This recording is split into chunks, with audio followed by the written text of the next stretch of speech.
Assalamualaikum warahmatullahi wabarakatuh.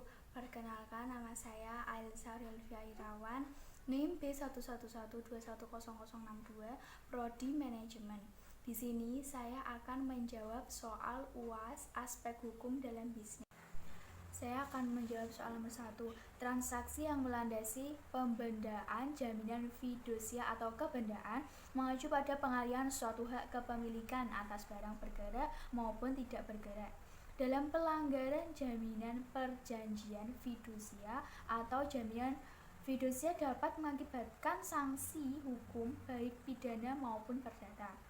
Alasan saya memilih jaminan fidusia karena memberikan keamanan pada pihak debitur dan kreditur, sehingga tidak ada lagi yang semena-mena dalam hal tersebut. Objek jaminan dan pembendaan jaminan yaitu jaminan debitur akan disita oleh kreditur. Debitur harus menjual aset sebagai jaminan pokok. Nomor 3. Judul berita soal tuduhan keruh untuk bisnis PCR, Luhut cium ada motif politik. Tanggal berita dipublikasikan 7 November 2021. Sumber berita. Deskripsi berita secara jelas dan rinci. Menteri Koordinator Bidang Kemaritiman dan Investasi Luhut Binsar Panjaitan membantah soal keterlibatannya dalam pengambilan untung bisnis tes PCR oleh PT Genopi Solidaritas Indonesia atau GSI. Hal ini Luhut tegaskan untuk merespon tuduhan dugaan dirinya mendapat cipratan laba lewat bisnis PCR itu. Hal itu diungkapkan Luhut. Ia menegaskan dirinya tidak pernah sedikit pun mengambil keuntungan pribadi dari bisnis tes PCR. Diketahui bisnis tersebut dijalankan oleh PT GSI.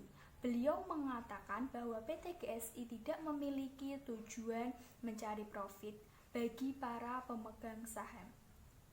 PT tersebut merupakan wirausahaan sosial sehingga tidak sepenuhnya memberikan cuma-cuma. Hal tersebut diawali dengan kesepakatan bersama untuk membantu penyediaan tes COVID. Hal itu tidak ada yang disembunyikan. Keuntungan GSI justru digunakan untuk memberikan tes swab gratis. Tes swab gratis tersebut ditujukan kepada orang yang kurang mampu dan tenaga kesehatan. Laporan ini memaparkan bahwa kebijakan beliau juga menyoroti tes antigen beliau. Beliau meminta tes antigen dapat diterapkan pada beberapa pekerja transportasi yang sebelumnya menggunakan PCR sebagai persyaratan utama. Menjawab soal nomor 4, judul dari paper kelompok yaitu Analisis Proses PKPU pada PT Sepatu Bata Tbk. Di dalam pengajuan, status PKPU sementara Sepatu Bata didasarkan pada putusan Pengadilan Niaga Jakarta Pusat pada 1 April 2021, lalu yang dimohonkan oleh mantan karyawan perseroan yaitu Agus Setiawan. Untuk dapat mengajukan status PKPU kepada suatu perusahaan harus memenuhi syarat seperti pihak debitur mempunyai minimal 2 kreditur atau lebih, serta debitur memiliki minimal utang kepada kreditur yang telah jatuh tempo yang tidak dapat ditagih. Pertama, pengadilan niaga menerima dan mengabulkan permohonan pemohon PKPU seluruhnya. Yang kedua, menyatakan termohon PKPU PT Sepatu Bata tersebut selama 45 hari sejak putusan diucapkan. Setelah itu, Pengadilan Niaga pada Pengadilan Negeri Jakarta Pusat sebagai hakim pengawas untuk mengawasi proses PKPU termohon PT Sepatu Bata.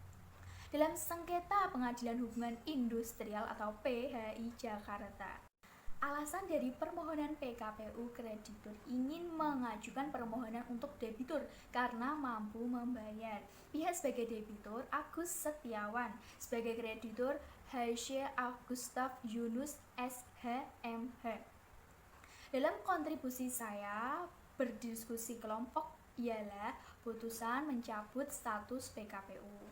Review yang disampaikan dosen yaitu judul Pembahasan yang terdiri dari satu paragraf hanya satu kalimat itu harus digabungkan dengan bawahnya. Kesimpulan diambil 3 inti dari pembahasan paper tersebut. Itulah jawaban soal UAS Aspek Hukum yang saya sampaikan. Kurang lebihnya mohon dimaafkan. Assalamualaikum warahmatullahi wabarakatuh.